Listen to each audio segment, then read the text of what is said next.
जथेस्थ' जोङो गोजोनग्लायनाय मोनदों बिनि थाखाय जायफोर उथ्रिसार जानो हाबाय बिथांमोननिसिम आङो रोजा रोजा कंग्रेचुलेसन आङो बावहरदों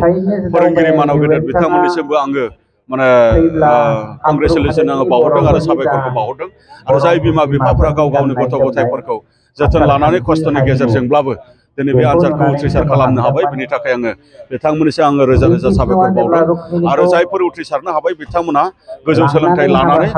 हारिनि आरो हादरनि सुबुं सम्पद जानो हाथों आङो बेखौ मिजिंथिदों लोगोसे जायफोर माबा मोनसे खारननि थाखाय दिनै उथ्रिसारनो हायाखै बिथांमोना फिन नाजाफिननायनि गेजेरजों फैबाय थानाय समाव गावसोरनि सोलोंथाइ लानाय बा गोजौ सोलोंथाइ लानायखौ बिथांमोनाबो हाफुंथों आं बेखौनो मिजिंथिदों आरो दिनै चिरां जिल्लाया आसामनि गेजेराव मोजांथार मोनसे रिजाल्ट खालामनो हादों जे आसामनि गेजेरावनो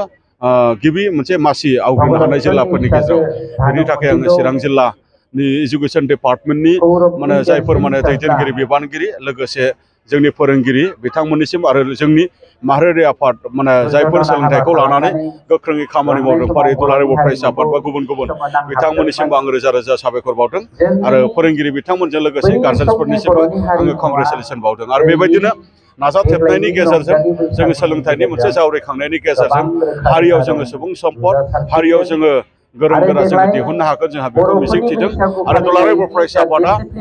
क्वालिटि इडुकेसन जे मुभमेन्ट जे जोङो थांखि लादों बे क्वालिटि इडुकेसन मुभमेन्टनि गेजेरजों फैबाय थानाय समाव मर माखासे एक्टिभिटिनि गेजेरजों मर माखासे एफेक्टिभ माने एक्टिभिटि खालामनायनि गेजेरजों जोङो मर मोनसे आउटकाम जों लाबोनायनि सिन्थाखौ जोङो खालामबाय थादों आरो खामानि मावनो जों अलरेडि स्टार्ट खालामबाय